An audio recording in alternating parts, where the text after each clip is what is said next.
Yeah, buddy! Welcome back, ESI, Empty Space Inbetween podcast, episode 15. So what are we actually doing today then? So, Agony ads. Yeah, well, it is a multiple of 5. It's a multiple of 5, Belly. So, yeah. Part 3. All AI development, especially those around / for human and social affairs, is harmful until proven otherwise. That's nonsense. That's like saying everyone's a murderer until you're proven innocent. Jan Lee Kun, one of the grandfathers of AI or dads of it, whatever. I remember Van mentioning him last Masters. As he says, we don't even have dog-level sentient AI. Yeah. We don't have anything near sentient AI. So why are we fucking worrying? To take kind of a serious point Just off fucking that, get on with it. Sometimes, shit needs doing.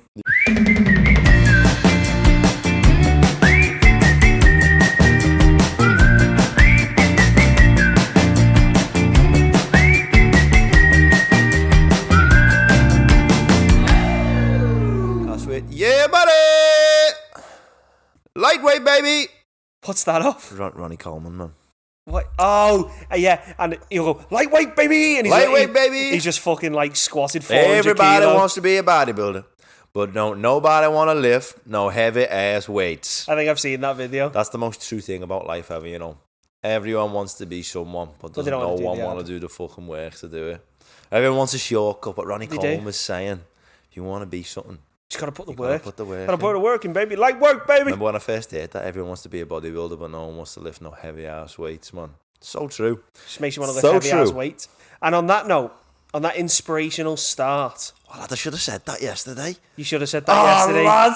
No way. So, for those who are wondering what that was about, so we did before we get into that, actually, welcome back, ESI, Empty Space Inbetween podcast, episode 15. Episode 15. 15 episodes. Who knew we'd still be here? I mean, I know we did, but I think a lot of people got these.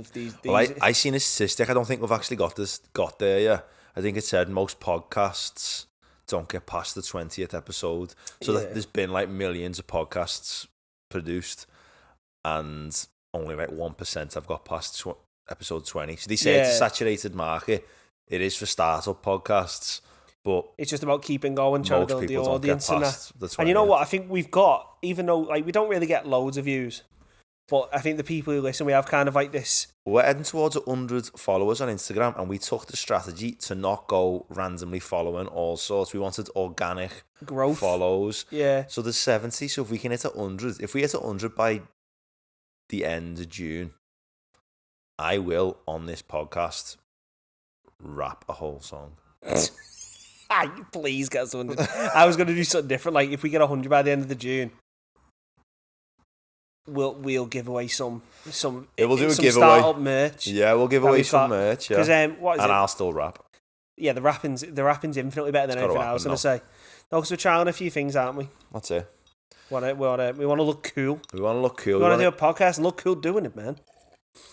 That's a good one, though, lad. If we can get 100 followers by the end of June, so it's like, what now, June 5th or something? Days it? 6th. By the end of June, if we have 100 followers on Instagram, Ryan and me will give out the first t-shirts we produce to... How are we going to sort it? How are we going to give it to? So what we'll do... 100 heads, we'll give... So we'll have the full list of the 100, so we'll just pick one. We'll pick someone out of that original list. Our Mars followers, we can't pick our Mars. Yeah, so you got a 1 in 98 chance. Yeah, Sharon and Les, sorry. You're not getting a t-shirt. Yeah, fuck you, Mom. 2 more shout-outs then before we keep going. So episode 15, I think it's a good milestone that because we've had some amazing guests. We're going to talk about them in a minute. So the first one, I want to say another big thank you to the Ship and Mitre, man. Yeah. Because they just putting up with us, turning up every week. They literally put up with us, showing up every week, and do you know what I mean? Like they show us. Charge us £300. Yeah, they only charge us £300 an hour. No, but they look after us, you know what I mean? Yeah. And Claire, who works downstairs, she does a great job. Like we fire emails all the time, and she just sorts us out. So never moans. So thank you. Thank you. Cheers, Belly, this is our first convo in a while, It is. isn't it? And just before we get into the actual convo, there's one more thing. Okay. So in an earlier podcast, I shouted out the guy who's doing the walk, didn't I? Oh, shit, yeah. So they've raised now over like 1,500 quid, I think. Yeah, so he's doing well. sick. It's in about like a month. So I just thought, if anyone can give a quid, can give anything, just throw it out. It's there to help. We still got the link in our bio. Yeah, I mean, it's been in the bio of the past few podcasts. It's on our link tree. It should be. I think I put it up there. So if you go to our link tree on Instagram, guys, it's there. Yeah, so there's loads of ways to figure out how to give a reminder what he's doing. Yeah, so what he does, so he was an old bus driver for Eva. Eva still does, or he was. And what he does basically to raise money for, I think he was the chapel. Oh, what is it? He definitely does the Trussell Trust, and then is it the Whitechapel Centre in Liverpool? Yeah. Basically work with like people with food bank. Basically, people need help, especially in the society we live in now. A lot more people need help. So he walks the bus routes that he drives, and he's done it for the past 2 years, or I think COVID stopped him, but he's done it twice before. Yeah. So this is his third and final time he's going to do it, but he's doing it in different places. So he's starting off, he's doing one in like Newcastle, up that way. Then he's coming down, he's doing like one round here, so like a couple on the way, and then his last one's down in London, but his longest one he's doing is from Runcorn to Liverpool on the 79C route. It's like 28 mile. Shit, and he's walking it. Yeah. Shit. So that's what he does, and he just raises money. The 26 mile for a good marathon, it takes 3 hours. Well, exactly. It's going to take him like 8 hours, isn't it, to do that? Shit. So he's doing that walk, like, so. What's his name? Neil Atherton. Neil, good luck, Neil. Good luck, Neil. But yeah, so if anyone can drop any money, let's just try and get that up a bit more, even if it goes up an extra 20 quid. To get another 500 quid. No, fuck 20, we want 5 ton. But even extra 20 quid. No, it's not good enough. 5 ton. Give us all of your money. No, but if it goes up any amount, do you know what I mean? Like, at least then we can say we've done a positive impact. Yeah. No, shout out to Neil, man. It's a good cause, and yeah, there's some good people out there, and I wish I was one of them. Same. Yeah. But yeah, so going back to what Sam was saying then, it's the first time we've had a bit of a natter in a while. I don't know, we've had some. I just want to give a shout out as well to the guests we've had on. I want to say thank you to Dr. Ian Malabar for being our first guest. I want to say thank you to Dr. Ian Jarman for coming on and being our second guest. And also both of them two specifically, they took a chance on this. Like, they're not really, they're older academic, they don't really know what podcasts are. In the podcast world, yeah. That's why we were able to rope them in. Yeah, but they took a chance coming on here, and it's opened up some doors to get some great people on, as you say, Dr. George Wilson. Yeah. Some of the other the Stupid Genius people, like Stupid Genius girls. Yeah. Shout out to them as well, and George for coming on. Yeah. It was we had a laugh with them, and we got some great people coming up. So should we tease them now? You give us some teasers. So we've got next.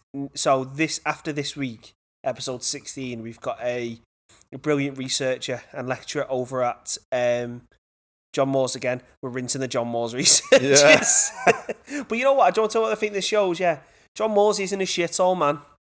People do good research. Like, it's a great place. And we both went there, so that's why we're rinsing it, because we feel we can. People fucking...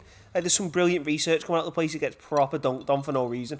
But she's coming on. Her name's Anya McDermott, Dr. Anya McDermott. Specialises in cybersecurity. Internet of ML Things. Cyber forensic. Like, loads of stuff. Super, super, super interesting. Yeah, if you want the goss on your private messages on social media and you think someone's reading them, Anya will come in and she's going to tell us. She'll know specifically about you. Yeah, she will know. She will have seen your nudes.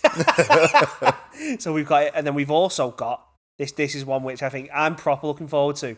A friend of yours, in it. You so work with him. We've got Alec Brits coming on from the Cabin Studios. He's a local producer in Liverpool. He's big in the Liverpool music scene. He's worked with some class artists in the city, like Clean Cut Kid. Has he worked with Clean Cut Kid? Yeah. Hummingbirds. He's done loads of work. He's worked at my band, and the reason why we're getting him on, obviously we're interested in his music life and his life. He's native to South Africa.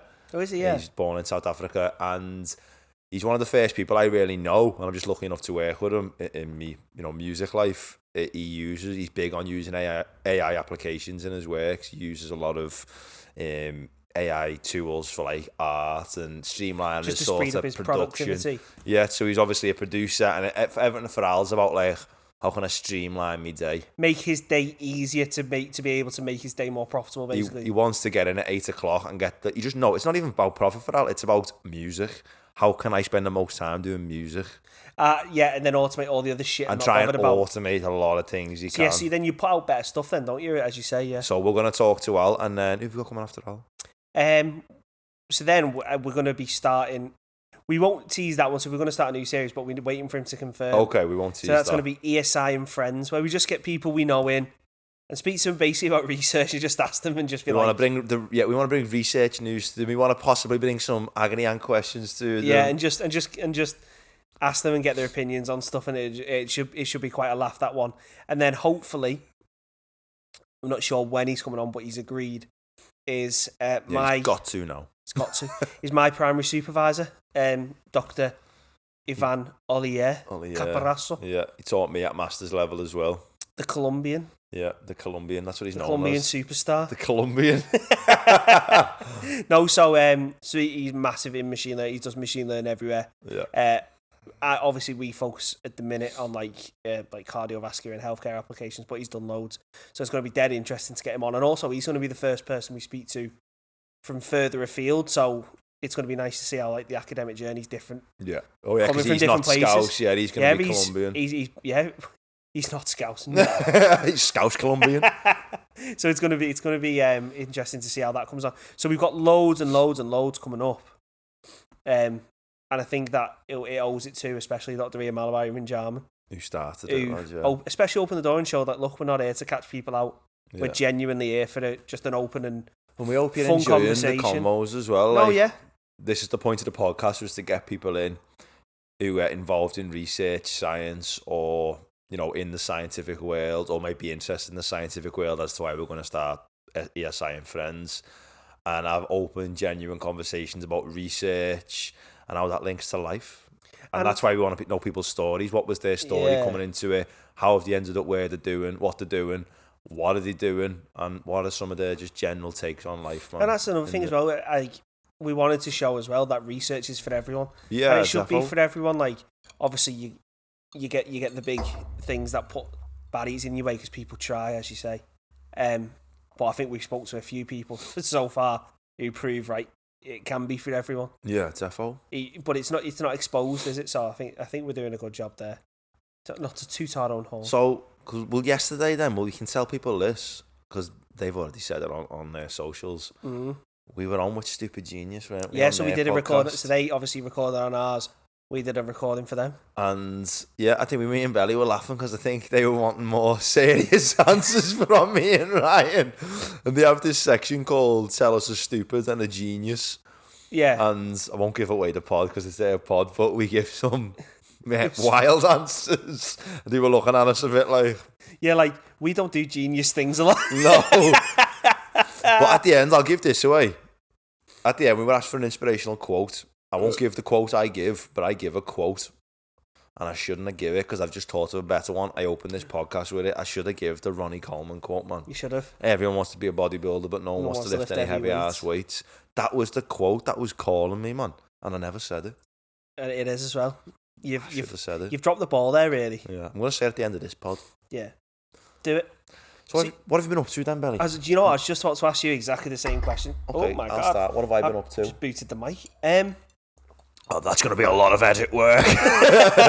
Start ragging the mic. Lads, when you do touch these stands, it goes like... Brr. Yeah, because it like echoes through the whole thing, through the stands. Yeah, so we're going to have to tell guests, like, don't touch the fucking stands. So I mean, like, every time I've had to move it a little bit, I'm kind of like... Just fucking trying to move it dead soft. Yes. What have I been up to then? Yeah, we'll start with you. What have you been up to? Because it's been since we proper talked on a podcast. That would have been? ASOS is a fucking shithole. Wow, what have you done? Lads, ASOS has shit gear. Lads, it does. I'm going away next week. And I where you going? I'll get into that afterwards. Well, I'm going to Turkey. I'm going to Turkey with my girlfriend and her family. I've never been away with her family, so that'll be interesting. There's loads of kids going, and I'm not the biggest fan of kids. Lad, you're going to be sat there, hungover 4 days in, and the kids will be screaming, and you'll just be like... I was like to my girlfriend, like, what, there's like 20 of us. I was like, we're not going to be able to get a table in the restaurant. Proper clan there. Yeah, we're going to have to get like 2 tables of 10 in the I tell you what though, lad, they're the best holidays, them. But there's just loads of because heads. It's just fucking... Because then, you make your own fun within your own selves. Yeah, and so I was like, proper laugh. You know... Because Demi's family, they have like designated drinking nights. this sounds mad. Like, if I go on holiday, like, every night's a designated I was about to say, so do I, yeah. Not every night, every day. I might get up. From 4 p.m? Yeah, not even from that, lad. When I was in Ibiza last summer, I might have a coffee at the bar in the morning and a little swim and that. You know, just to get yourself going with brekkie. Don't want to die. And then, once fucking 11 a.m, it's, lad, I have a pint. Tell you what, my dad's got it sorted, so this is where I kind of get it off him. So he'll get up, so he gets up when we're on holiday. Gets up about fucking 6, 7 o'clock in the morning. Oh, proper early. No, but then gets down, gets all his... he doesn't put sun cream on. Sits there, 6, 7 o'clock. Bakes until about 10. Yeah. Right? Then puts the umbrella up. Yeah. Goes bed on the sun lounger. Just goes to sleep in the middle of the day. Just naps in the middle of the day. Because he's been up to be fair, lads, it's peaceful of a morning, lads. Yeah, because that's what he says. He gets up, gets a few beds, gets his tanning in. He goes, too hot for me in the middle of the day. Then when it starts cooling down about 3, he'll just get in the pool, chill around a bit. And then he'll go, it's beer o'clock now, mate. And that's when he starts. And then he'll just be in the pool, order a beer over, and then that's it. So he said about 4 o'clock, beer o'clock, and we game on. I'm more of a steady grazer with the beer though, lads. A steady grazer? Like, yeah, like, I'll have a beer, but I'm not like... I feel like when you get a beer, it's like, how fast can I get rid of this one to get the next one? No, when I'm going out, it's different if I'm chatting or whatever. Ryan's a fucking... He can put away beer. We went out last Friday, and like, every pint... he got to the end of, I'd have like that much left like in that Coke last day, and Ryan would just look at me, he'd have had nothing left for the last 20 minutes, and I'm like, I don't know where he's putting it, because I end up going like they're gassy and that. But proper beerheads don't burp, they just go. I tell you what, every now and then, but when beerheads, it's like once an hour and they'll go, you're like the loudest one ever, but I'm every couple of seconds going. I tell you what it was, that day was, I have them so a lot of the times I get like that, and then I'll just jump on spirits or whatever. I'll just give it a miss. I'll just jump on the spirits. Yeah. But that day in particular, that was just one where it was just everything was like, you know, when you have your first one of the day, going down. I was like, oh, dangerous this. No, I know. So it sometimes tastes nice. But that was actually, we went out with Dr. Ian Man. Yeah, we went out with Dr. Ian Malabar and Jarman. They got slaughtered. And we said thank you, bought them a few beers. I ended up in Flares at 2 a.m. on fucking Matthew Street. I'm so happy I got the last train home. You got off at like midnight, so we stayed out for another few hours. And yeah, we were on Matthew Street with Dr. Ian Malabar and an ex-student called Bran, who we've mentioned on this podcast before, who sounds. And shouts out Bran. Ended up in fucking Flares, man, which is some underground gaff with sticky like floors. In it. Lad, it's got sticky floors. It's a bad gaff. I don't just mean like one spot. Sometimes you go on a gaff and like a little corner. It's got sticky. The whole floor was sticky. Like the sound like wearing flip-flops, just like whoosh, whoosh, lad, the whole floor was sticky. And but yeah, just think about what I've done. Oh yeah, going to Turkey. ASOS, yeah. So I'm going to Turkey is the reason why ASOS is a shit hole, lad. So I went on ASOS website, lad, trying to be a hipster and that, want some cool gear to go away with. And you're onto those like co-ord sets. They're a bit like this, but these aren't co-ord. It just means shorts and t-shirts together. Combo thing. Combos, lad. And it'll be like a t-shirt with the same colour shorts. And like, I just like, it's hipster. Do you know what I mean? I want to be hipster. Yeah. So I go for them. It's hip to be a hipster. It's hip to be a hipster. Lads, I ordered one. And it come, lad, the t-shirt was like fucking nylon.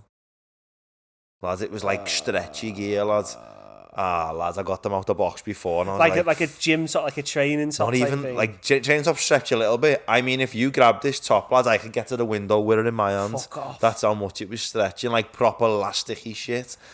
And it was all thick, and I thought, can't wear that in 35 degrees. So the next garment I got out was this shirt. That wasn't bad. But it wasn't good, lads, you know. Is this ASOS own brand gear? ASOS, lads, I don't know. It was like, they weren't expensive, but like 20 quid and that for a shirt. And then, lads, I got sunglasses on there. My head's too fat for them. Oh, lad, the sunglasses were like here. People say to me, and the fucking rims were like bending around my head, and I just went. But altogether, it was like 60 quid. Yeah. And it's like, I'm going to have to go through the effort, lad, of boxing it back up, lads, and getting it back, but... So yeah, I'm not shopping there again, so I'm going to town tonight, lads, to get some gear. Yeah, so my mate, he bought a new pair of Ray-Bans the other week, and he was like, do you want to try them on? And I went, best not, mate. Because you'll never wear them the same again. Lads. All my shades, lads. To be fair, me and you could probably share shades, lads. All of my shades, the glasses are here, and then the things are like they bend like, and if someone normal puts them on, they go, fucking hell, these are fucking flies. I've got such a fat head, it's a joke. Yeah. But yeah, I say that people take the piss out me all the time because I spend quite a bit on clothes. Like if I buy clothes, I always spend a bit. But like, if you spend a bit, lad, you know what you get. You know what you're getting. That's exactly what I said to me fucking girlfriend, lad. I said to her on text, I went, don't tell me to go to fucking ASOS anymore, man. I tell you where it's not bad. Shit. H&M. H&M is alright, lad. It's yeah, not I'm terrible. Go, actually. It's not bad. Like I get a lot of my daily. Lad, I'm going. What day is it today? Tuesday. 8 bells. Yeah, it will be. It's in L1, isn't it? Yeah. Because a lot of the daily runners, like they're just the plain tees. Yeah, like if you're on holiday and you go on the beach or something and you want a t-shirt for when you're too burnt, like, or if you go, you know what I hate, like going into bars with no top on. Stresses me out. People go into pubs and that. I don't mind walking around. People go into like a pub and sit down for the dinner with no. I've got to put my clothes on, like, because I feel like it stresses me out. Yeah, like people just sit there like big beer bellies out, like having the dinner. Yeah, like, and that's another thing. No one wants to look at this. Same, lads. You get fellas who are just like not arsed in the 50s, like tattoos on the beard, on the belly. On the beard, on the beard, tattoos on the belly, lads, sitting there having a pint. But yeah. Anyway, what have you been up to, lads? Since last time we spoke, I had the presentation at the Faculty Research Day. Oh, shit, that went well. You won, didn't you? I did. Well, joint first. Joint first. You ain't first, you're last, lad. Ricky you're not Bobby. First, yeah. Ricky Bobby, you're not first, you're last. What? I based my whole life on that. That's stupid, son. You can be second, you can be fourth. Hell, you can even be fifth. And he goes, I based my whole life on that, Dad. Just bollocks. It's a good, that's a great I should have said that on the podcast, if you ain't lad. First, you're last. Lad, we suck. Okay, we actually do suck. How did it go? It was alright, to be fair. Yeah. Let's give a presentation. Any shit presentations? They weren't they? It's not so much poo. Name them, lad. No, I can't think of the names. What it is, you can tell people who aren't public speakers. So yeah. And it's a nightmare because like obviously you need to do it as part of your PhD and that, and be talking and that. But you can spot who just some people fucking quiver, don't they? It's just not for them. Yeah, lads. And it's one of them, like, obviously you sit through, and in those faculty research days, it's quite a nice place to do it, because it's not like you're at a normal conference where people you can fuck up. Yeah, and it's not like it being at a normal conference where people are out to get you. Yeah. People are, we slipped up there. Yeah. Get in. You get to flex me. It was quite a friendly fucking audience. Yeah. So you still get a big clap at the end there. Everyone asks, nice, like, so you can tell if people weren't fucking on it, you get a nice question at the end, do you know what I mean? Yeah, it was like our final year presentations, lad. Some people literally didn't speak and still got a fucking clap. Yeah. There was one guy at my final year presentation, lad. Lad, that's giving too much info. He'd been doing the degree a long time, lad. It was like his 8th attempt at 3rd year. And lad, he got up to do his final year presentation. Just crumbled. Lad, he didn't speak. He just went, and lad, you could see the anxiety invading his body. He was going, so my research, and then lad, we have the gong, don't we? At John Moores, the gong just went and people went. And clapped and he walked off like he'd done something. Yeah. But lad, it was one of them. It was a nice day, but there were some really good presentations, and like it's nice to see what people do. Some people do some interesting shit. I love listening to the astrophysics research lot. Yeah, astrophysics will always make you feel like your research bullshit. Like so. For those who don't know, and here's another point: people say, "Oh, John Moores, you fucking shit." Right? The Astrophysics Research Institute at John Moores is like 4th best in the world. Like the fucking world. They've got stuff on like Las Palmas Mountain telescopes why Ryan and doesn't shit. Work at it. Yeah, he works in one of the shit departments. I applied once and they went fuck off. I didn't really. So there was guys who were using like machine learning to develop how you should schedule the telescope and shit. So it's just that interesting. So it was a good day, but yeah. Your boy got joint winner. But then I won, and then the girl who won, who was a joint winner, was developing ways of making shoulder. I think it was either shoulder or knee joints in replacement surgeries more durable. I was going, that's surely a bit more useful. Yeah, lad. I hate that, lad. Sometimes I was talking about that the other day. I got to the end of my paper the other day, and like the main takeaway was like more research needed, and you just feel like saying, the fuck, man? Thought this was gonna like change the world or something. Like more research needed is the biggest cop out answer ever, man. The thing is, every research needs more research needed. No, exactly. It's just so it's isn't. So it's almost like a circular question. We just keep meeting at the back again. As you say, don't be circular problem. It just can't be answered. Yeah. So we've solved something. We need to go around again and solve it again. Yeah. On our way round, we find loads out, but more research is still needed. You know what I mean? I did see someone say that though, lad, and it was actually quite poignant. It was on Twitter, and it was an academic, and he said, "When are we going to start acting on outcomes and stop just putting more research needed at the end of absolutely everything?" But then I feel people like that miss the point because research isn't about application. Like it isn't. It's not. So, for example, the people take research. Of course, it is. What's the point in doing it? Yeah, but that's industry. Every research is about finding something else. But what I'm trying to say, finding something out for an application. But the application then is like applying, but then building products and doing like stuff like that is research. But then the people who take it and do stuff, that's industry. Who take it, refine it, optimize it, implement it. His but point research is you've got to keep doing research. He was working in an area with like vulnerable people, and nothing was getting done in the area. And he was like, how many more papers do you want to publish on this before we actually do something? But that's not a question for research. That's a question for... But you get his point, though. It was like, how much more info, how many more times do we need to say this needs to be done in a different way, in a different paper, before someone goes, can we do something? Yeah, but then that's not money for research, because... of course, it's money for a different... He was making the point, though, like, how many more papers on this until we do something? But that's a problem with people not taking research seriously in general. They're just letting the papers build. Because as you say, the only thing you can do is keep doing your research. Yeah. But then the point is, if you went to a research funding institute and went, it's overwhelming. I need money, what for? So I can start a company to put all this... They're going to go, obviously not, no. Yeah. Now you're asking for a business loan. Yeah. Totally different thing. And I suppose... I get his point, but I also get the point, the accumulation of knowledge. If there's 20 papers making the same point, rather than 2, it's more evident, you know what I mean? Then eventually... Someone's going to go... There has to come this critical mass where it just blows and you just go, look, you physically, no matter how much you turn your head now, you can't look away because you're encircled by this information. Yeah. I think one of the most... This is going off track. One of the biggest research things, which does annoy me, which probably gets into what we're going to do in a minute, is like, and I'm involved in it, doing work on social determinants. And there's this thing called intersectionality, which is like determinants all are related to each other. Yeah. So like back in the day, there was like famous work done by like Michael Marmot and the Black Report they're called, and it was on social determinants in... This has gone way off track now. Sorry, I've got me on research all of a sudden. No, it's fucking... This is what we're here for. There'll be loads of people there going, fucking finally! Back in the day, they used to think that like people's health outcomes were associated with individualistic choices, so like lifestyle factors like eating too much, smoking, drinking, substance misuse, and people seeing it as like that's an individual choice. That is not... So if they stop smoking, they'll be better.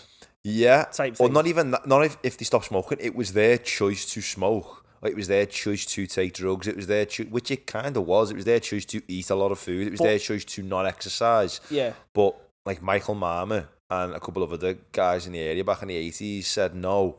Yet they are individualistic choices, but these choices that we make are always influenced by political, cultural, and socio-economic factors that sit above these individual factors. Yeah, because I say a more deprived area is more likely to... Substance misuse, alcoholism... Because you need something to escape the fucking... Well, there's cultural, exactly. Yeah, and course, if you grow up in a culture where drugs are used a lot, like where we come from, like young lads and girls go out at night and they take drugs. If you're in that environment, you are more likely to take drugs. If you come up in an area where the young people aren't doing it, and it's more like maybe it's based around other things, the culture, you're more likely to look down on drugs or see people who take drugs as these people who made a bad decision.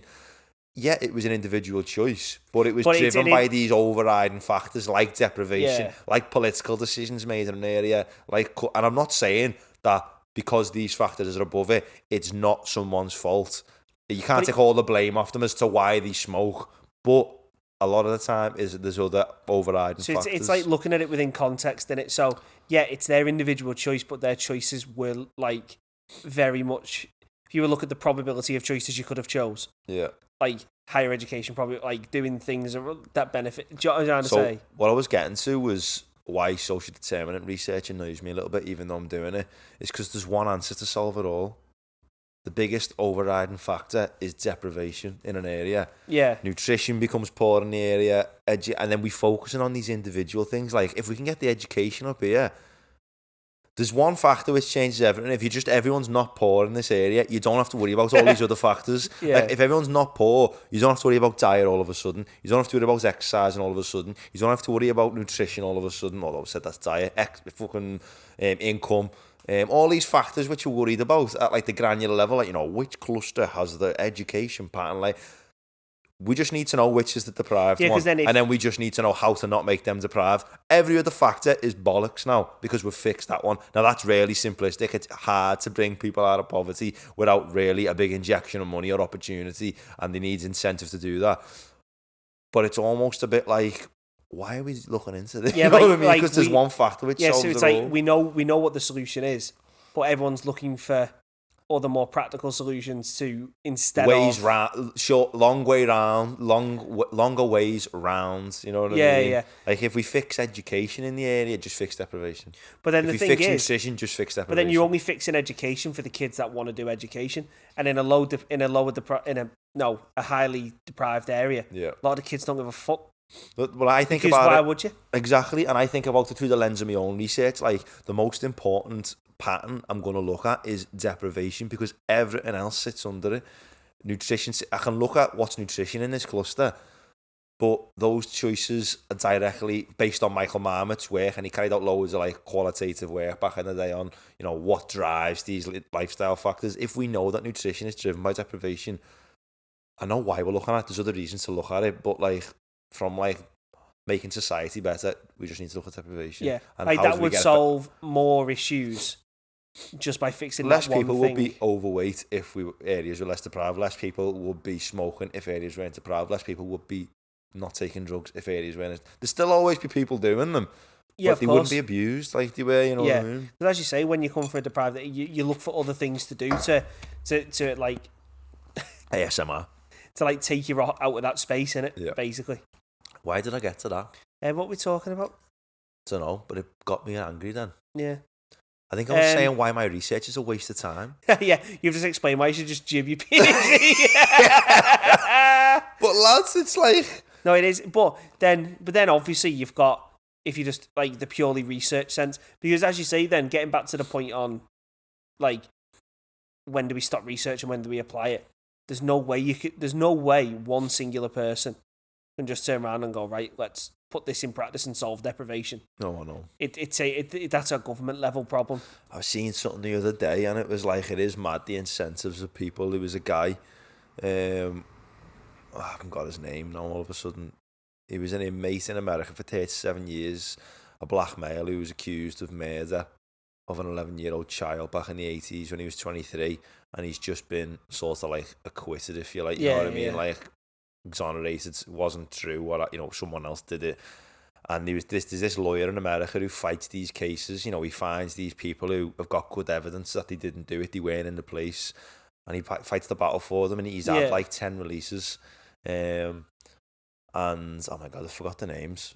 Anyway, and he made a call saying like, can some philanthropist, what's that word? Philanthropist. I've got bad.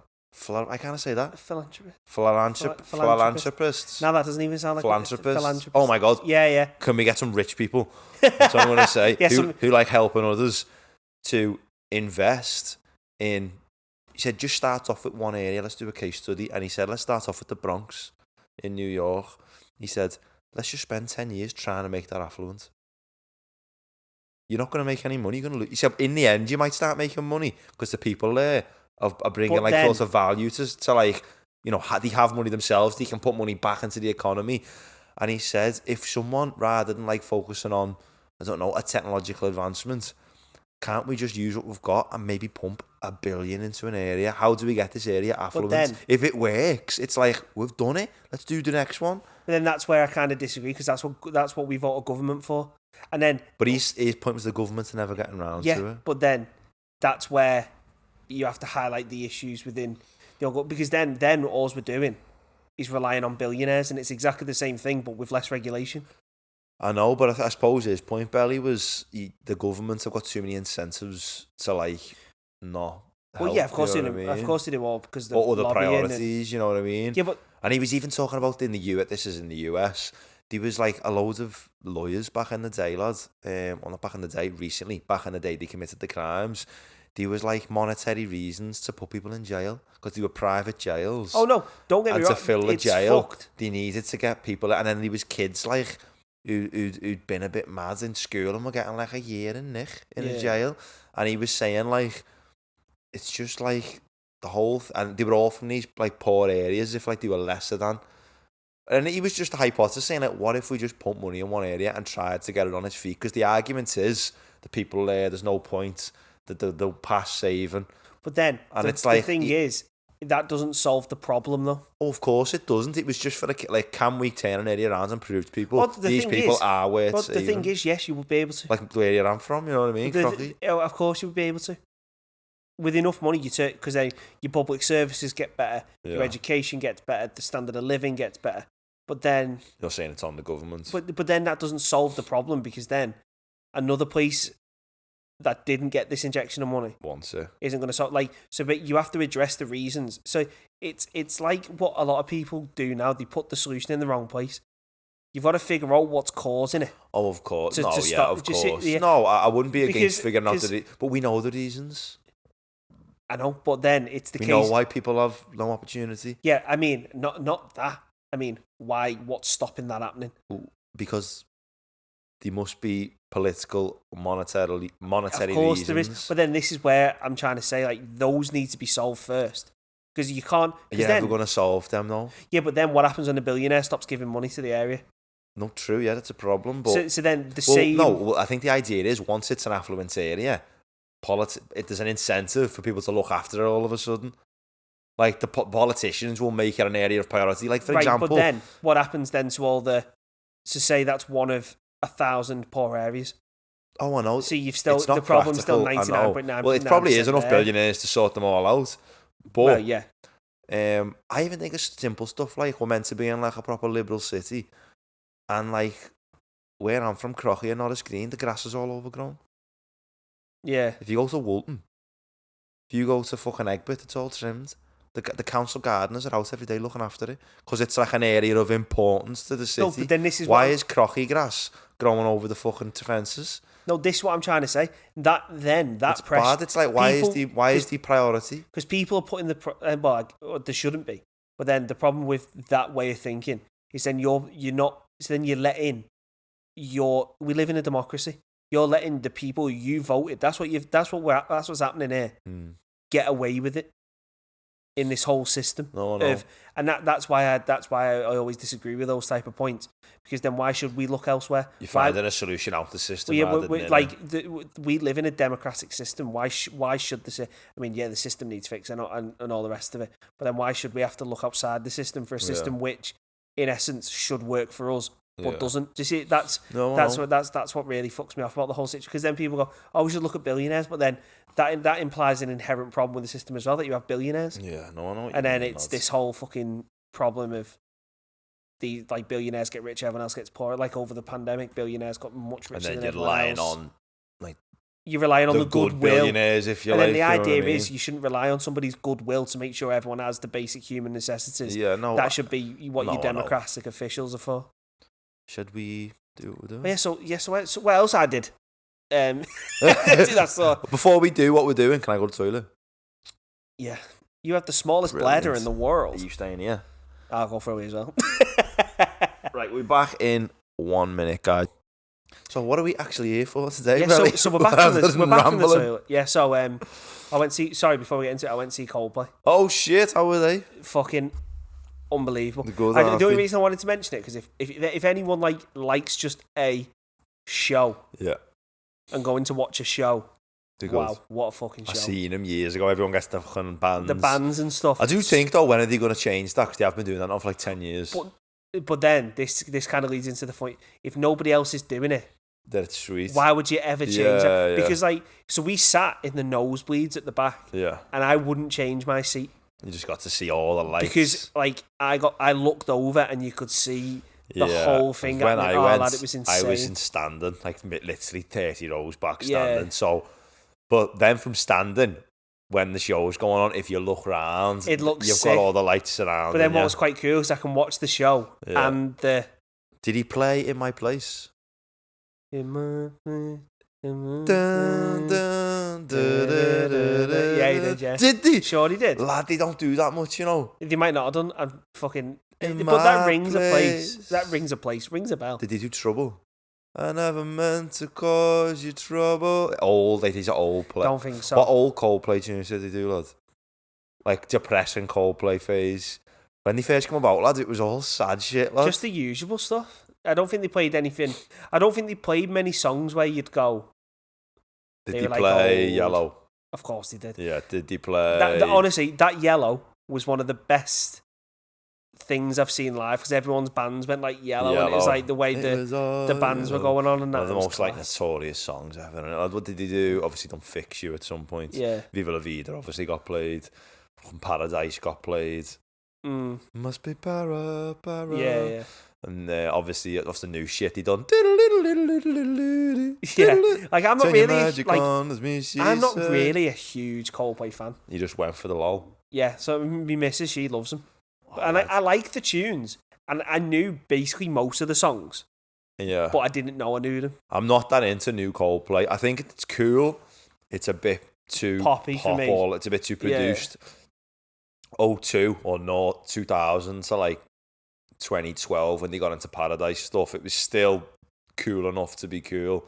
Then after 2012 started doing fucking tunes with like fucking, you know, Rihanna like and pop stars like, and fuck that. that. But one of those like hipster kids who did like the band when they were, you know, but like Parachute's album, lads, the first album with Yellow on, it's got Sparks on.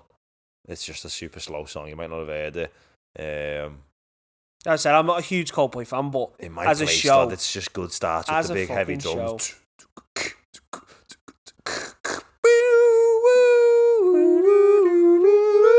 Oh, that's so good. Oh, yeah, great show. If you ever get a chance to go, the tickets are fucking ridiculous. Yeah, we were in nosebleed seats, so we got the cheapest seats. They were £80 a go.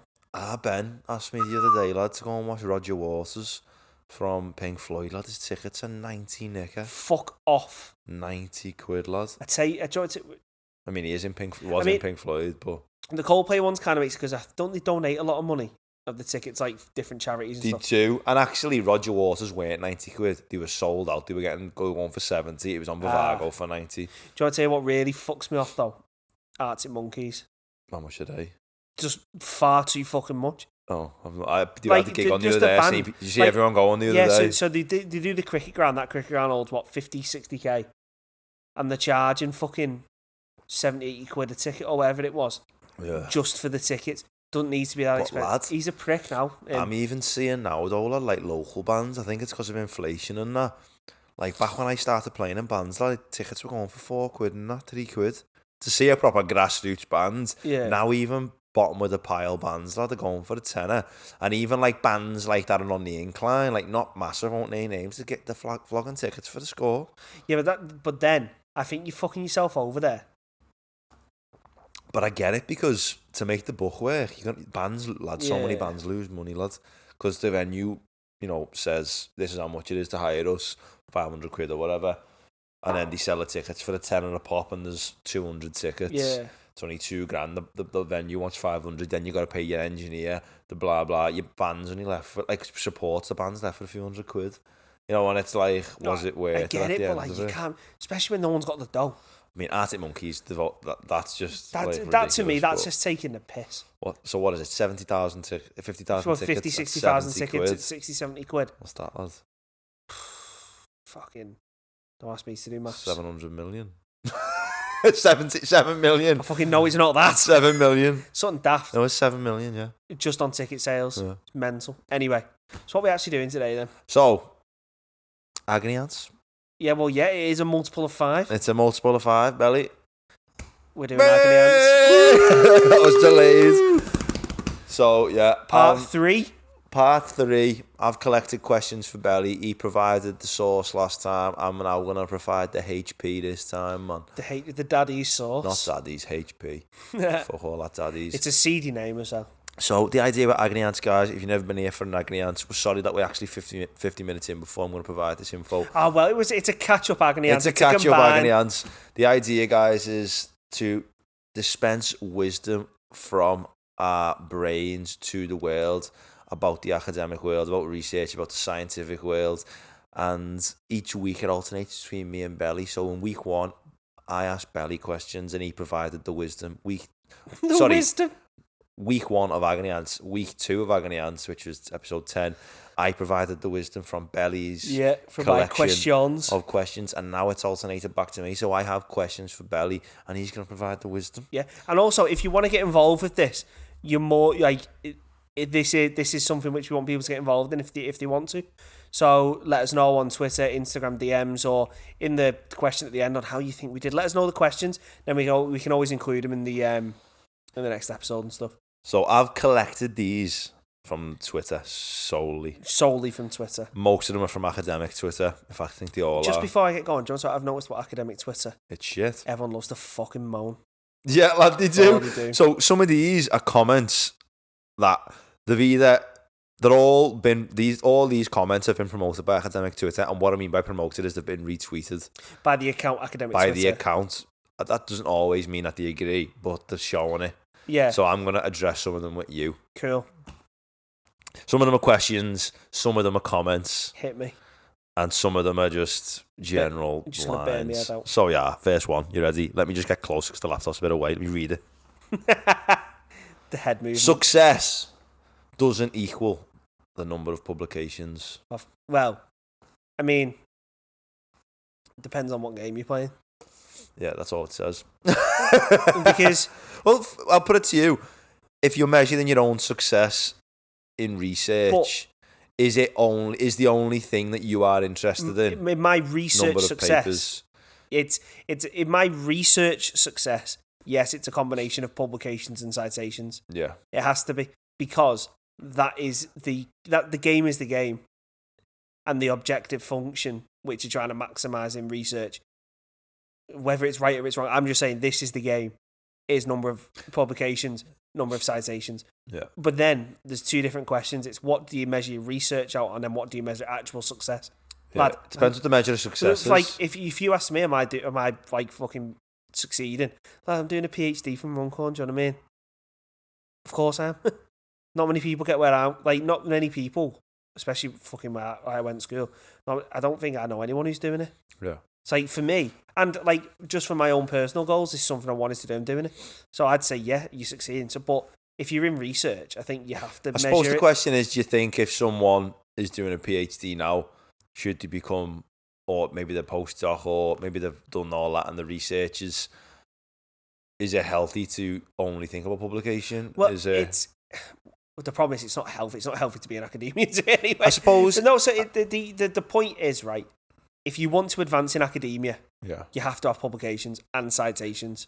You have to. It's all very dependent on what you want to do, innit? Because how do you want to advance is the question. Like, if you want to be in an area researching, you are going to have to publish papers. But even now lecturing, to get a lecture now, because people want a bit of both, you've got to show that you're involved. You've got to show. So if you want to advance in academia nowadays, unfortunately, the game seems to be the game. But I suppose it's like what your route is. If you wanted to be, I don't know, an academic podcaster, maybe the number of publications in the end is not that valuable to you. Maybe it's another thing you should... So I'd just say it depends what your success stream is. If it's to collect money, maybe just publishing loads of papers. Maybe you need to get a few out and then move to do something where money is. As you say, it depends on what you measure as success. For me personally, I think if in research... So the only way I think you can be taken seriously as a researcher is if you start getting publications. Yeah. Because the whole point of research is peer-reviewed work. Yeah. Other people read your work, validate it, it gets put out, right? And then the magnitude of that work by citations, other people agreeing it's good work, right? I think the system's a bit fucked. Yeah. So the way it works in a bit, but I think to be taken seriously as like say if we did a podcast on academia, right, and we had no like say we were doing it in 4 years, we still had no publications. We're going, yeah, but we're researchers. Well, we're not, are we? Because we like what we're researching. The work has obviously amounted nowhere. No, what I mean though is if, for example, you wanted to be a public speaker for like, I don't know, there's loads of like Neil deGrasse Tyson, he doesn't publish papers anymore. But he will have done. No, that's what I'm saying. So it was valuable to him up until it wasn't valuable to him. So, you know but then he might have published 20 in his area, 30, 40, 100, and then all of a sudden, this other part of his career, success for him was this public speaking. But then now he's not a researcher. He's a public academic. Yeah. So he's a public. So his success comes from. He's an intellectual, if you like. Yeah. But the research arm was important because he wouldn't have been able to be this. He wouldn't have been taken serious as an intellectual if he didn't have those 20 papers. I think, unfortunately, if you want to be seen as successful in the academic world, I think publications are a key part of it. Yeah. And more importantly, publishing to the right place. So not thingy journals, predatory journals, so getting good citations, and then also. But then you've got to ask yourself, like, so obviously you have your professional success, which if you're a researcher, that very much is it, I think. And then obviously you have all your personal targets within groups and what is set between you and your supervisors and that. But then also you've got to have your own personal measures of success, do you know what I mean? Like something you measure yourself against, whether that be related to work or whether it's not. But I think as far as the like question, just getting up in the morning, am I content to some people, success is just fucking getting up in the morning. Yeah. So the older you get, that is success. Well, that's seriously, if you're fucking 92, getting up and you're like, I'm awake. So success means lots of different people, but I think in the context of the academic career space, you've got to publish. You've just got to. Yeah, I think good advice would be. Sorry, this isn't my academic agoniance. This doesn't matter. Publications should be a part of your success measure, but you should bolster your own success measure out with other things as well. Well, that's the thing, because it shouldn't just be the number of papers you can get out. It should be that if you want to be in research and some other things. No, because I disagree as well that it's the number of papers, because I think having loads of papers is a nonsense. Yeah. I think if you've got one paper and that one paper is high quality, fuck you, now that's amazing. Yeah. Like, you've spent time. You've given your time to this research. It's a high quality paper, high quality research. Yeah. You have shown you're a researcher.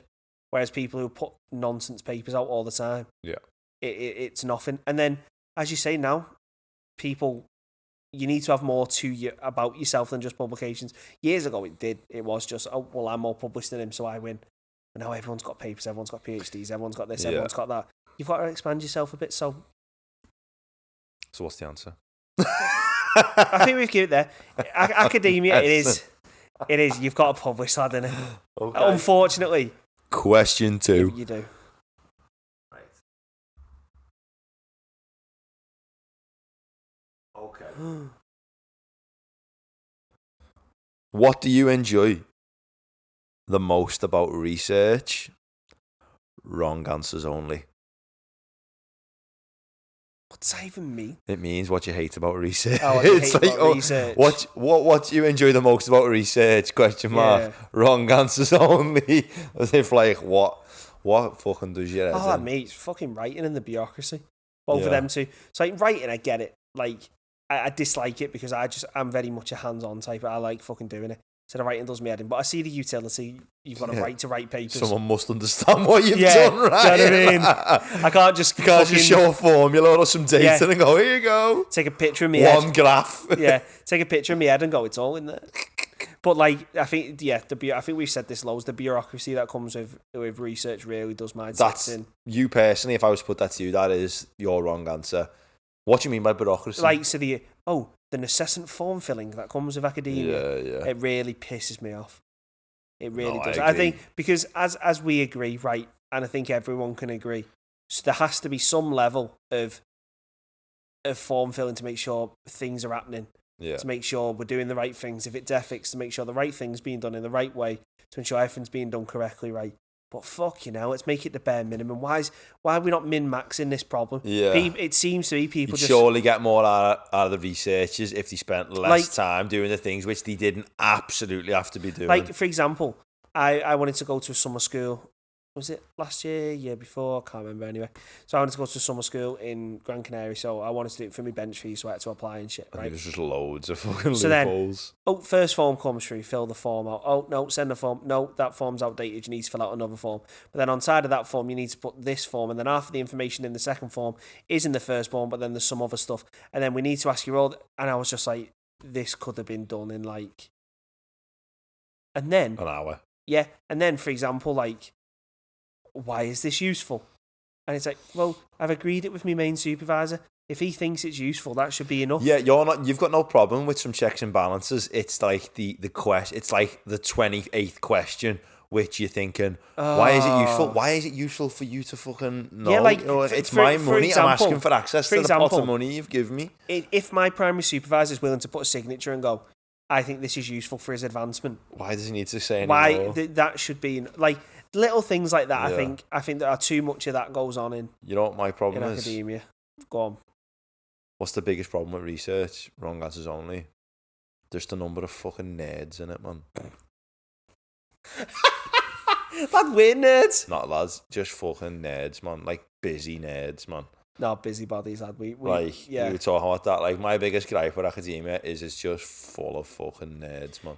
A lot of people strip the personality and just live for the PhD. Yeah, like, and by nerds, people... I don't mean the people who are like passionate about something and super interested.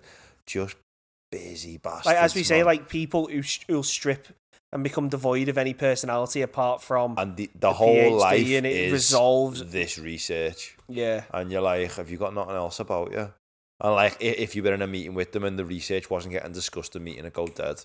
Yeah, because like they've got nothing else to say, and you just think, just a fucking nerd, you. Yeah, there's got to be more about you. Like, than that. Yeah, that's what does my head in. Yeah, and money, the availability of money. Availability of money is annoying. You know what else is my annoying? Okay, next question. We're rolling here. We are rolling. Sorry about these leans, guys. I'm just pure like trying to scope the question.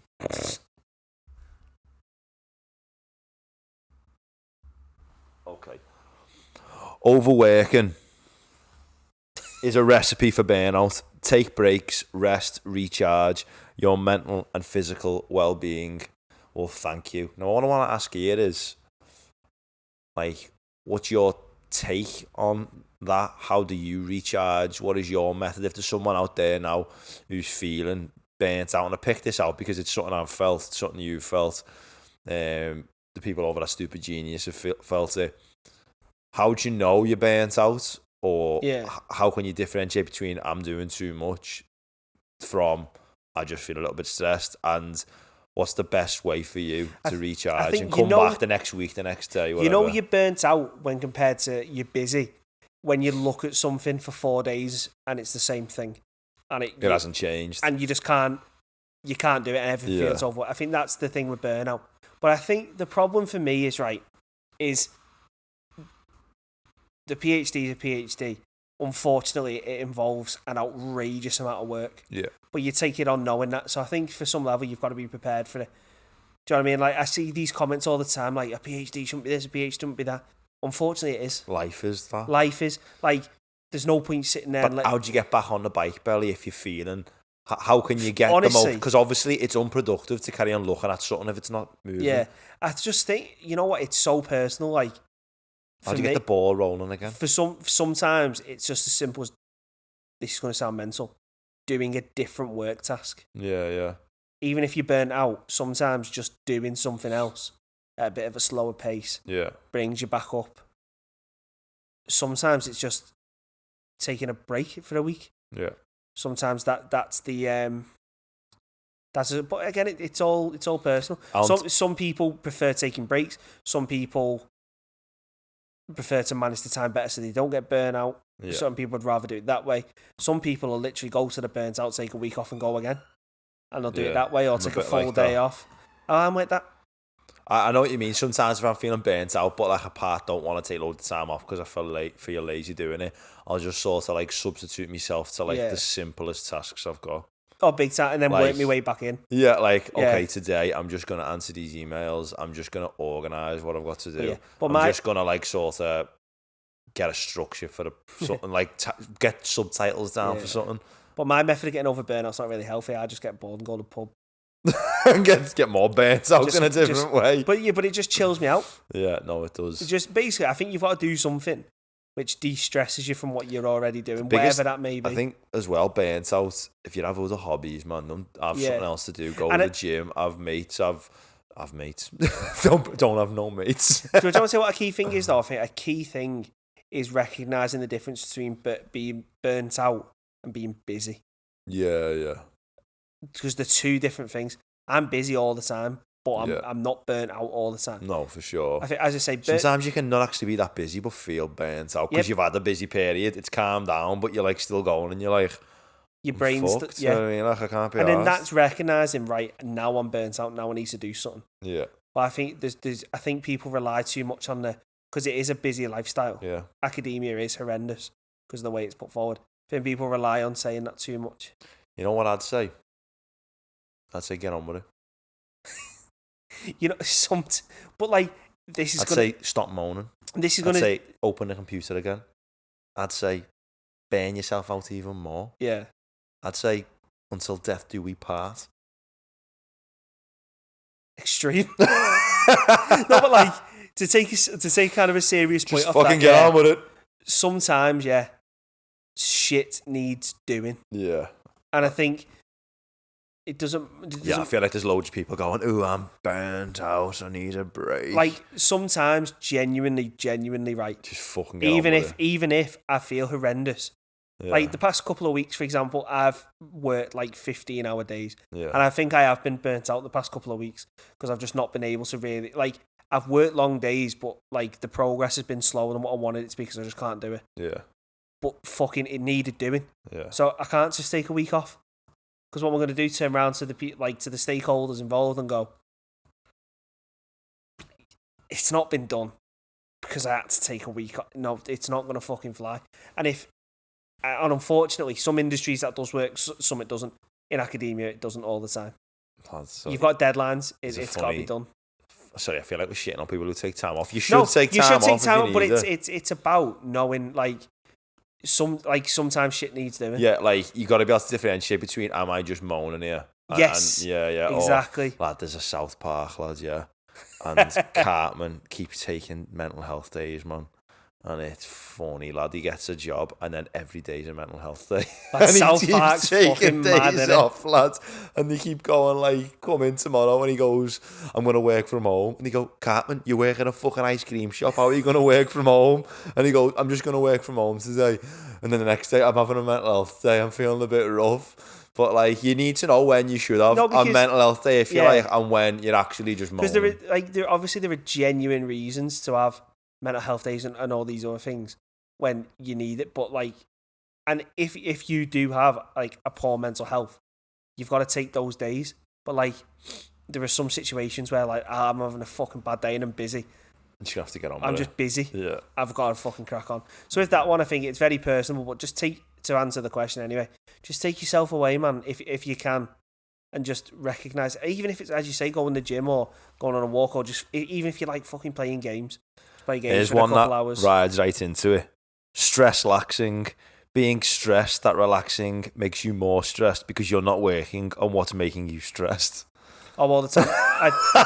If I take a Saturday off, I'm still thinking about the work that I'm going to be doing tomorrow. You enjoy time off more when you're like, oh, fuck all to do, lad, because you're like, I've got nothing to think about. Like, I can't take time off, really, if I know I've got something to do Monday. Well, you can, but you feel stressed doing it. Well, yeah, because it's not. But then that's not me taking time off. That's me not physically doing anything. Time off, but not mentally. That's me not doing anything. But the way my brain works, I'll be like, right, I'm still fucking. Well, that's same. I'll be like, okay, tomorrow and that day I'm going blah blah going there. Yeah. And then because when I get up in the morning, I feel like there's this person looming, and it's like what I've got to do, and they're like, have you not done this? And you can't enjoy your day. Anyway, that's just a quick add-on. I put that under it because it made sense. No, but then a serious point on that is like in academia, like it is pushed a lot on that where you have to be focused all the time, and like to the point I said before, like sometimes you got to get shit done. If everything you do and every day you work is, I've got to get shit done. Well, now you're doing something wrong, and now you're walking into this type of scenario where everything you do, you're always thinking you can't relax. Like the point I was trying to make That's before, unhealthy. The point I was trying to make before is sometimes like you get the odd deadline. You have to just. You've got to fucking work. You've got to do it. Yeah. But if your entire life is, oh my god, I've got to get it done. Yeah. This has to be done. Has to be done. And you're that fucking busy, right? Where you're doing something. And if you get to that point, I think it's just not healthy. Yeah. I'll have to go and speak to a doctor then, won't I? Yeah. We'll have to fucking... All right, this next one was a comment on Academic Chatter. Academic Chatter retweeted it, and it was by another academic. And he was a big, a big stinky thread underneath it. Yeah. And I want your take on it because you have opinions on this area. So let me just spy it. Like, I've got the worst eyesight in the fucking world. I've zoomed in. Why don't you wear your glasses? Shut up, Ryan. Don't tell me what to do. It's my life. What's that off? That's when he goes, Surely you can't be serious. I am serious. Stop calling me Shirley. What is that off? It's off him. I forgot. Oh, lad, what's it? It's off the movie on a plane, lads. What's it called? That's good. I'm not going to be able to think of it, but it's funny. Harmful capabilities of AI that developers did not intend is disingenuous. Sorry, wait, there it is. Fucking hell. Sorry. Harmful capabilities of AI that developers did not intend, in inverted commas, is disingenuous and naive at best. All AI development, especially those around / for human and social affairs, is harmful until proven otherwise. That's nonsense. That's like saying everyone's a murderer until you're proven innocent. And the everyone's guilty until not guilty. Yeah, like it's fucking stupid. Isn't that this innocent? Oh, it's innocent and proven until. It's innocent. Yeah. So what they're saying is, right? Okay, every development now is harmful until it's proven. Every development. How do you prove something's not harmful? It fucking. There's a big thread. I tell you what, Academic Chatter retweeted it. Yeah. As almost as if like they agree. Because this whole thing about AI. So they're saying I'm trying to formulate words. Everything new. Okay, while you're doing that, should we be treating stuff that's coming on like a new version of ChatGPT as harmful until someone can prove this is not harmful? No, why would you do that? That's like saying, right, we'll treat electric cars as harmful. Someone would go, you're fucking stupid. I suppose, to play devil's advocate, that one of the reasons why they're saying we should preemptively do this is because, for example, electric cars, there's no threat which has been sort of theorized, if you like, by mainstream academics and people. Yeah, but the people theorizing the threats with AI are the people invested in its development. I.e., so for example, one of the biggest voices at the minute with this really fucking great mindset. One of the biggest voices at the minute for AI regulation is that Sam Altman. Yeah. Yeah. Do you know, the owner of OpenAI. He's fucking. That'd be like now, right? That'd be like Tesla. Elon Musk, but he's also involved as well, but he's a bellend. That'd be like Elon Musk turning around now and going, I think we should halt we should halt the development of new electric cars. Oh, so we're going to stop... So the guy who runs OpenAI said we should halt. Yeah. Are you sure that's true? Yes. I'm going to confirm now. I feel like that's not true. The guy at OpenAI is saying it's all dangerous and it needs to be stopped, right? Is that not worrying to you? No. That the guy running it has asked for that? Obviously not. Because they're not stopping development on the new stuff. If he truly, truly, truly believed it, yeah, he'd stop development in his own company. But he's not. It's a thinly veiled thing of... Why would he come out? I'm just playing devil's advocate. Why would he come out and publicly say about his own things, this is super fucking dangerous? Because now he's developed it, no one can tell him. No one can undevelop what he's developed yet, and he owns it. But open access is catching up. Open access models. He's worrying about competitors. So it's a thinly veiled thing of, right, let's put regulation to stop people. Now that we're ahead. Now, let's stop people doing what we've done. But we'll keep what we've done. So that's what you think is going on? Of course it is. Because when you actually understand how the models work, how can it be dangerous? It's not sentient. It's a fucking model that predicts the next word. Yeah. It's not sentient. It's probability. Yeah. It's a fundamental misunderstanding, and these people are doing it for financial gain. And so it angers me. What's his name? Sam Altman, I think he's name. But then got a good first name, like. I agree that there's downsides. You agree? Yeah. No, same. There's downsides. There's downsides of having these chatbots. Yeah. Yeah. But does that mean we should stop it? No. You don't think the downsides lie within, like, I know what you're saying. You think the downsides lie more like socially culturally, rather than becoming this sentient fucking animal. How are we, lad? We don't. Is that fair? As Jan Lee Kun says, we don't even have dog level intelligence. Jan Lee Kuns. Yeah. Jan Lee Kun, one of the grandfathers of AI or dads of it, whatever. I remember Ivan mentioning him lots of masters. As he says, we don't even have dog level sentient AI. Yeah. We don't have anything near sentient AI. So why are we fucking worrying like it's going to extinct us? It's an absolute nonsense. No, I know what you mean. It's a nonsense. That's a good point. Like, it's like saying you're guilty rather than innocent until proven guilty, which sometimes isn't the case. People do get fucking pinned against something. Well, of course, yeah. And it's taking that approach, and it's saying like basically all AI is guilty until proven it's innocent. I don't understand where that makes sense. Sorry, just to finish that off before you go on that. That Sam Altman has got ahead and now trying to halt everyone else's progression by coming up with this. So if you truly, this is what really winds me up. If you truly, I've got so many points on this, it really pisses me off. If you truly believed in your product, you wouldn't say it was dangerous.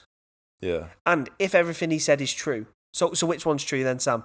You've put enough in place to make your stuff not dangerous, and that you've tuned it, it's safe. We've done all this, and the future of AI is dangerous. Which one's true? Because then, if what he's saying is true, he should have his company taken off him because he's developed a dangerous world-ending tool. Yeah, I mean, I don't think you can have his company taken off him. Why not? If you've truly developed something which can extinct human race, which is what they're all fucking trying to say, why shouldn't you be able to have your thing taken off you? Yeah, I disagree with you there. Not because I don't agree with everything else you said. I disagree with like the binary thinking of it's got to be that or that. But that's what everyone's saying. You know, you've got to play the binary thinking game because everyone else is playing it. Yeah. These people are saying AI is dangerous and it's going to cause the extinction of mankind. I don't agree with that. But I also don't agree with the no threat either. But there isn't a threat. A threat to who? Humankind? How? I just know. I think my answer is I just don't know. Yeah, but I don't want to sit on it. I don't want to sit on a answer. I don't want to say. I don't want to categorically say that all AI produced is harmless, and I don't want to categorically say all AI produced is going to become sentient and kill everyone. I'm somewhere like. I think there could be some danger, even if it's not. Forget the sentient stuff. Even if it's just socially and culturally, as there was with Facebook. But that's not AI. That's not AI. So let's change AI here with cars. Are cars dangerous? If you've got a car out there, it depends, doesn't it? It depends on the person using it. Yeah. So is AI dangerous? Depends on the person using it. It depends on the person using it. So it's this whole thing. AI. Everyone knows how. In theory, how it works, because they've put the theory how this model works. It predicts a token of results based on your input. That's all it does. So these people now trying to say it's this weird tool. You feel like they don't understand it. It's being oversold as this fucking crazy thing. There's people working on what's the word? But people have been working on it. What's the official word for like sentient? It's not called AGI. sentient AI. AGI. Yeah, what's that stand artificial for? General Intelligence. What's the model? It's like reinforcement type stuff. No, we're nowhere near that. So that's what I'm saying. I was going to say there's people working on it though. But then, here's my entire point. Here's my entire point. Should there be something in place to say if you're working on this, that's fine? But no, I don't know, because now what you're doing for say for example, right now what you're doing is regulating thoughts. So if you are to now put regulation in on AI development and AI advancement, I was just playing devil's advocate. No, this is what I'm trying to say. This is another reason why it gets me. Is you're putting regulation on thought and research. Yeah. How can you do that? For the greater good of humanity. But it's not though, is it?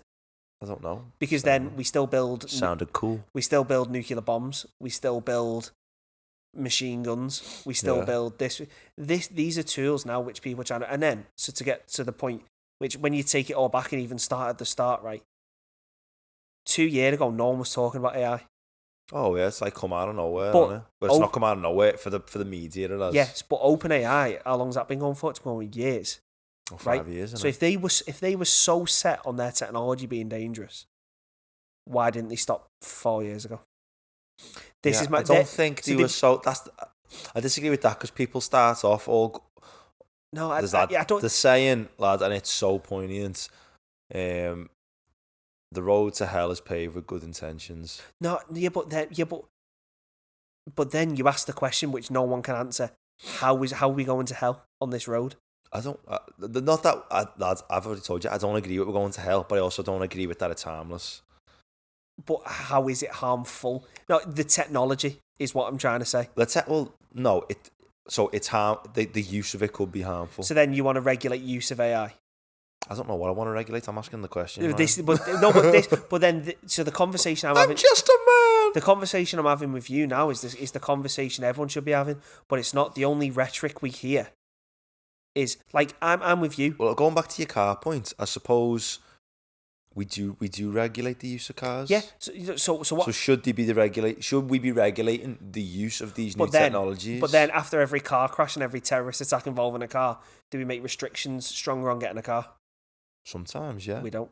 Well, yeah. We after every incident. Not after every incident. After accumulation of incidents. For example, it's now law that you have to wear a seatbelt 20 years later after an accumulation of incidents. It's now law you can't use a modular device in the car. No, I'm on about buying a car. Is it any harder now to buy a car than it was 50 years ago? No, you just go up to someone, give them money, they give you a logbook. Yeah, sorry, the mechanism to do it. So it doesn't matter what you do, and then when you're in the car, does the car start if you don't have your seatbelt on? You can still drive without your seatbelt on. Yeah, but you can still also get arrested if you don't have your seatbelt on. No, I agree, but my point being, it's like... Should there be regulation on AI use then? But then how do you regulate AI use? In a proper way? The same way you do with cars. You just stop... You make certain things illegal. But then, this goes back to the whole... If you're for free speech, for example, how can you be for pro-AI regulation? I'm playing devil's advocate, lads. I'm just asking questions. It's this whole... I'm not saying that to you. I'm saying this in general now. So we have this full thing where people are like... I'm just making sure we get a good podcast. So it's like... So people now put forward this thing of, well, people should be able to say and do what they want. Yeah. Oh, but they're not allowed to do that. Well, hang on. You've just contradicted your whole entire ethos in like 2 sentences. Juicy of a sigh.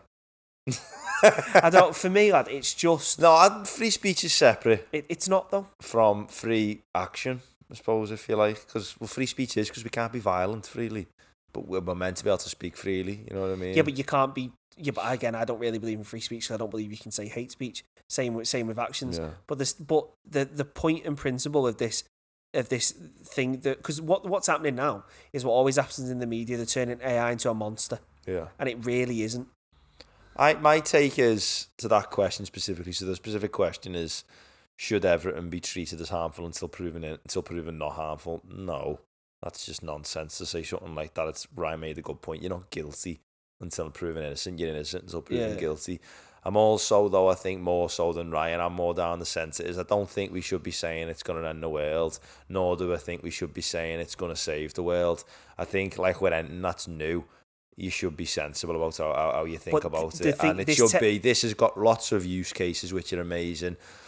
Is the potential in a sensible way, like most problems that people scream about, like, no, it seems like there's no one sensible in the centre going, what are the bad outcomes and what are the good outcomes? What could be used? How could this be used in a bad way? Yeah. Good point. That could be done.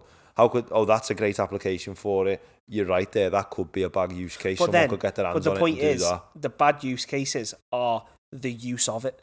So, for example, you can use it in a bad way. Yeah. So the only way to stop that is to stop people using it. Or is to put in some regulations. How though? Well, for example, we are never going to stop people using cars. Therefore, we're never going to stop everyone dying from car crashes. But we can make everyone put seatbelts on to stop the high number of deaths from car crashes. But the point is, there's always going to be a few. Yeah, but you ban people from driving cars. They still drive. So my point is, maybe you just ban people from using AI. So if people have such, but how do you ban them truly? So my point is, if people have such a strong opposition to AI, the only solution is to never have AI. It's the only way to stop people using it. Do you not see a world where, for example, let me think about it. Well, the only way you can have a world where AI isn't used negatively is to not let people use AI. So that means that it's always going to be used negatively? Well, no, because people, like what we were saying before, it depends. People will use it for scams, for What happens? Deep fakes for what happened? the various means. So do you think if in 50 years' time, for example, there is sentient AI, is that the moment we say this could be dangerous? What is it for you which AI could become dangerous? Well, sentient AI is right. So sentient AI is obviously something which should be regulated, right? So because then not even so much if it's dangerous or not. That's like saying you essentially, if you have a true sentient AI, you've created a person. Yeah, we regulate humans. You can't kill anyone. Well, of course, yeah. So then I think, but we're not. But this is where steal peanuts from a peanut shop. That's illegal. Very true. But then this is where the whole conversation for me gets confused. We're not. This isn't sentient AI. No, I'm just asking that. It's clever as I know, but then this is where it gets confused because people are like, "Oh, it's going to be extinction level events." It is, people. Get excited. Everything Ryan just said was complete bullshit. It's going to kill us all. It just really was. Well, that's why I asked you, because I knew you were going to go on a rant like this. No, because I know, right, for example... Good job, you never read the comments. I was reading them all. No, you were proper. Because the people commenting on AI don't understand it. Yeah. And for example, I don't really understand how OpenAI have done it, but I can tell you this, if you're a market-leading world researcher in an unregulated area, yeah, and you're calling for regulation in the area and you're at the top, there's only one reason you're doing that: to stop competitive, and to make sure you stay at the top. Yeah, because then I suppose that was one of.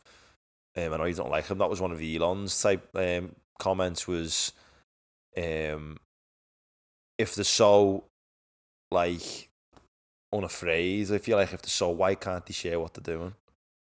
Why can't we all compete with them? Make it open source. Well, you'd never make it open. It's a business. You're not going to make it open. I know, source. But his point was the OpenAI started with. And the only reason he's trying to say that is because he backed out of the business. That's the only reason he's saying make it open source. But the original ethos, which he said, was because they wanted he said what they wanted to do was the opposite of Google, a non-profit AI based company which developed AI. And now it's for profit. It's pretty much Google again. It's closed shop. You can't see what they're doing. So how can you compete? And now the guy who runs it is wanting to put regulation on AI to stop even more competition being had. I think this whole thing's being blown way, way, way out of proportion for what it is. Yeah, just use ChatGPT and shut the fuck up. People are taking it get your thesis writ for you. People are taking it so serious. To be fair, I'd be fucking fuming if all regulation was put in all of a sudden. ChatGPT couldn't tell me shit. No, man. But then imagine, random forest change the game. Just say, for example, machine learning model, right? And then someone goes, going to regulate the development of so basically what they're trying to say, we're regulating the development of machine learning models, so now you can't use random forest anymore. But what if random forest did something which the use of random forest was dangerous? But what predicts stuff? But yeah, that's a stupid example. No, but it's not though, because you can predict now, for example, as people are doing, you can predict people's sexuality based on tweets. That's a dangerous use of machine learning. So is that? But should we ban machine learning?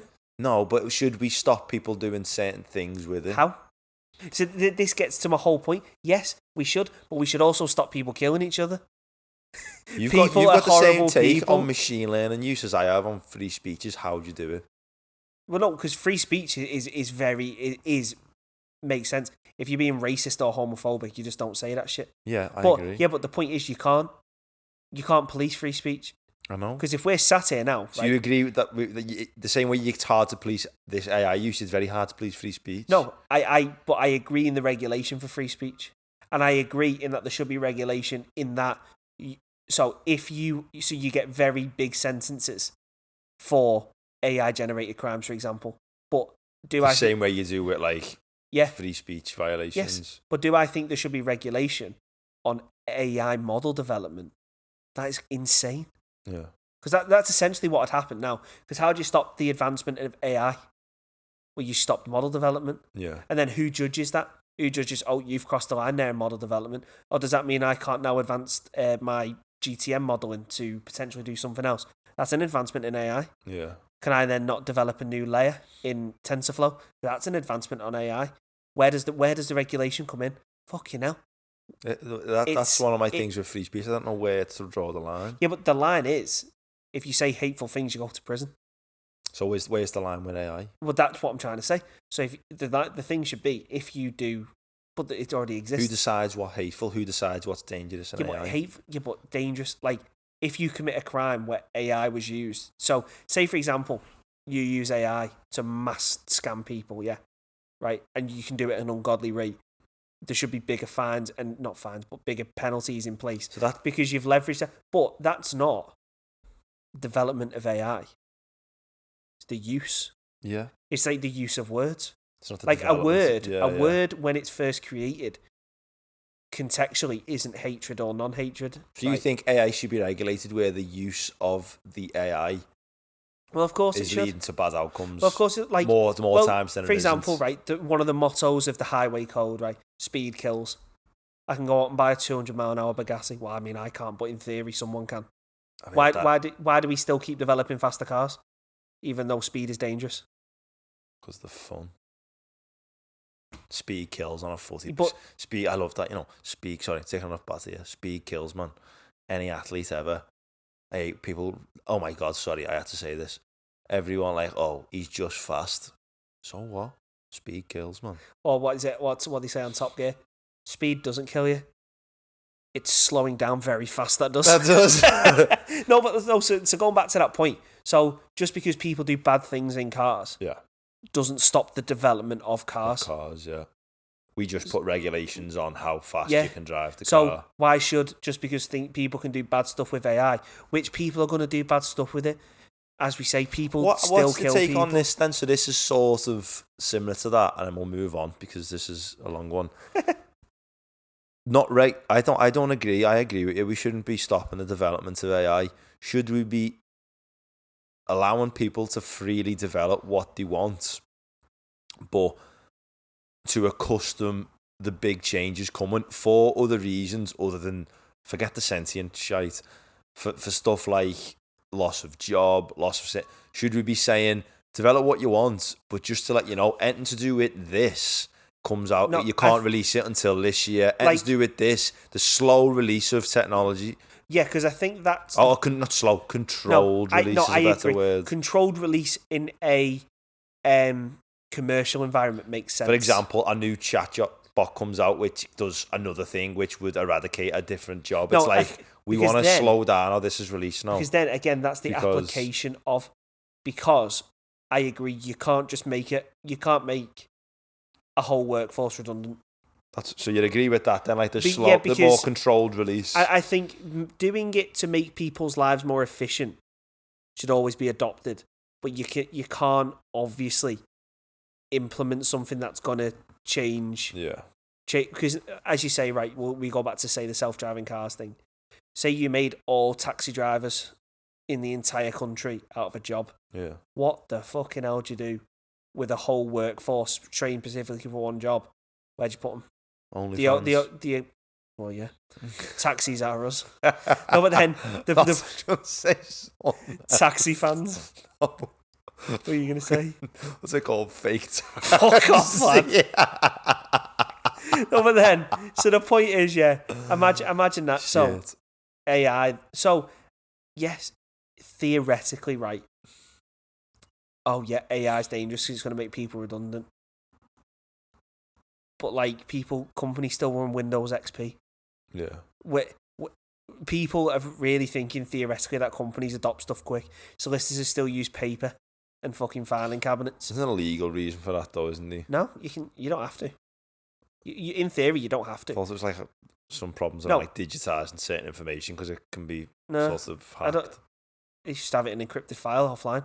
But as long as you can then print it and submit someone in, you have to be able to give it in certain stuff. But as long as you have a printer, it doesn't matter. Maybe it's the practicality of having to print it, type it up and what I'm trying to say though, fucking industries are miles behind. It's going to be controlled by nature. It's going to be controlled naturally by the progression of industry, because an industry which has been slowly progressing its stuff that's using like 5th gen Intel CPUs when we're on the 12th gen. They're now not going to bin at 20 work people off because something's coming. Yeah.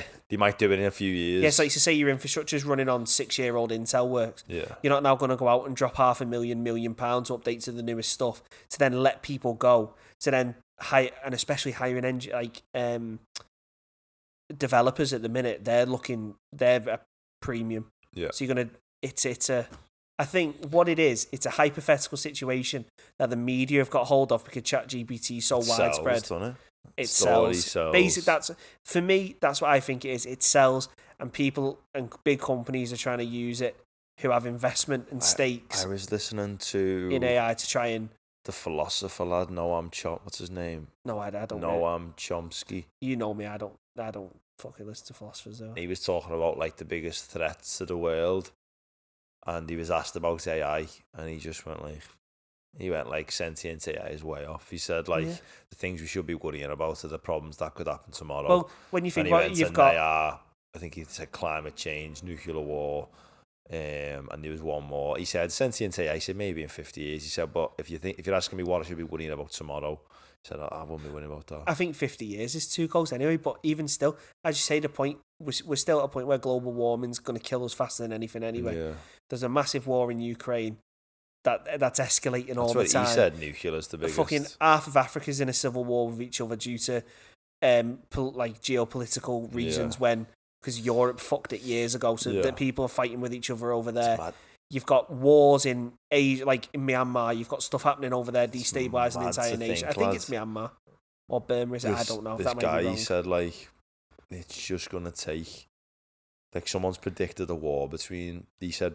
A war between China and America. Well, is looking more realistic than ever. Yeah, but that's not just hypothetically speaking. No, that's not a hot take though, because China and America have always been close to war because of Taiwan, and then because basically the US have a NATO style pact with China, but then because Taiwan's one of the biggest producers of semiconductors, and semiconductor prices going through the roof. It's becoming even more it's becoming valuable. It's becoming even more of a no-brainer for China to want to do it. So people who are saying that aren't really making hot takes. No, it wasn't a hot take. That's not what I'm saying. He was saying and if they got into trouble with each other, or Russia and America, he went, a nuke will go off, and he said it'd take a lot for it to not happen. But then you've got the psychology. And he said as soon as one does, he said we are eradicating ourselves he said it would take literally months to do the world, and he said because obviously it's not just the explosion, it's the nuclear winters which happen.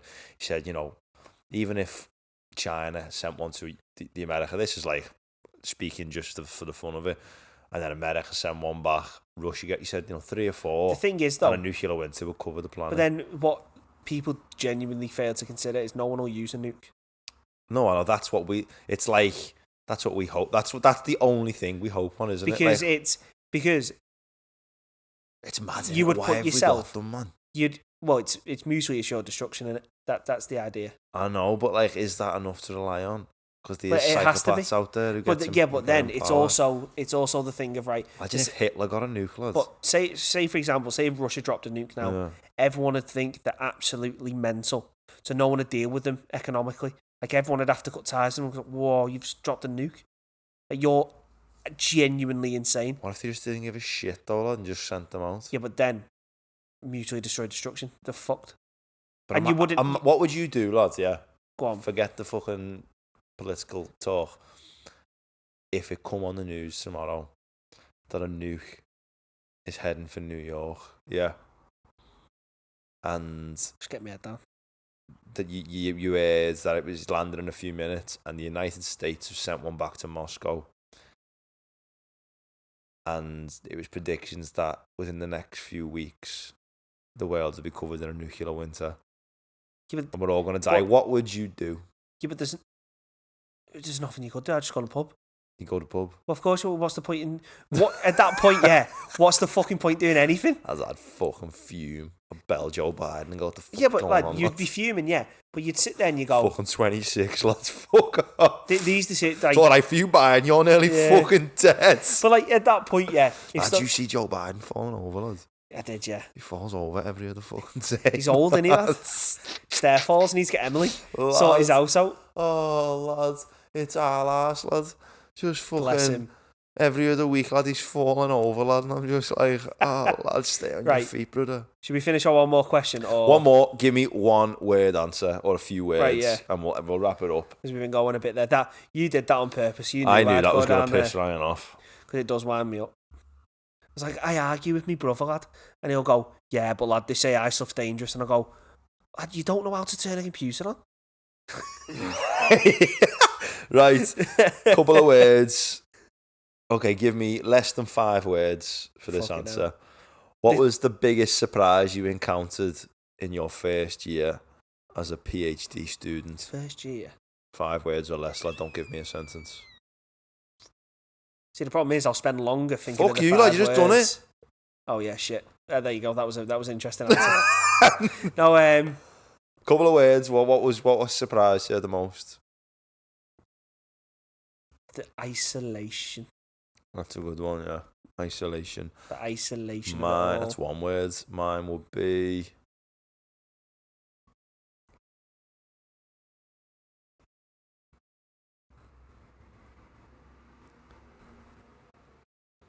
The silence.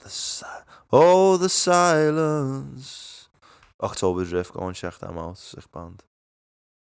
Isolation, that's it, lad. Because you go from, as you say, from masters and undergrads to having everyone. Yeah. To fuck, I'm on my own now. The isolation. Belter. Well, Belly, that's it. But yeah, so you sent me off on one then. Someone will probably cancel us for an opinion in there. You tell people to just work through things and not.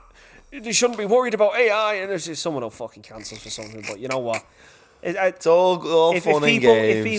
If people want to come on and debate something we've said there, you know what? The only thing I'd actually die on a hill on is probably the AI thing. But yeah, fuck it. If you want to come on, I'm saying. Let us know your thoughts in the comments. Do you know what I mean? Let us know what you thought. What your thoughts on AI. You'll probably say it's going to kill us all anyway, but fair play to you. And if that's the case, I'll see you in hell. But yes, let us know your thoughts. If you've got any questions, let us know them. You know where we are by now, but if you don't know, because most people who watch on YouTube aren't subscribed still. Bastards, man. So hit the subscribe button on there. We're Empty Space Inbetween on YouTube, Instagram, somewhere else. ESI_podcast, TikTok and Twitter. That's it, lad. You can find us in the link tree. Everything's in there if you need to do it. Once again, close it off. Thanks to all the guests that have come on. You've been amazing. Thanks to the Ship and Mitre for having us. And thank you, Sam, for being a great co-host. Thank you. Right. Can we start like a thing that we do to end? I'm going to start saying, I've been Samson, you've been Belly. We are the empty space in between. That is very 90s, that. That's very fucking 90s, I want a catchphrase. And just like the movies. I'm going to say, remember people. Keep searching. Keep searching, keep thinking, and just remember, everybody wants to be a bodybuilder, but doesn't nobody want to lift no heavy ass weights. And I was about to say, 3 different endings went through my mind then at the same time that would have sounded dead cool, but now fucked it. Come on. I'm just going to go with the standard. Right, bye. See you in episode 16. Bye.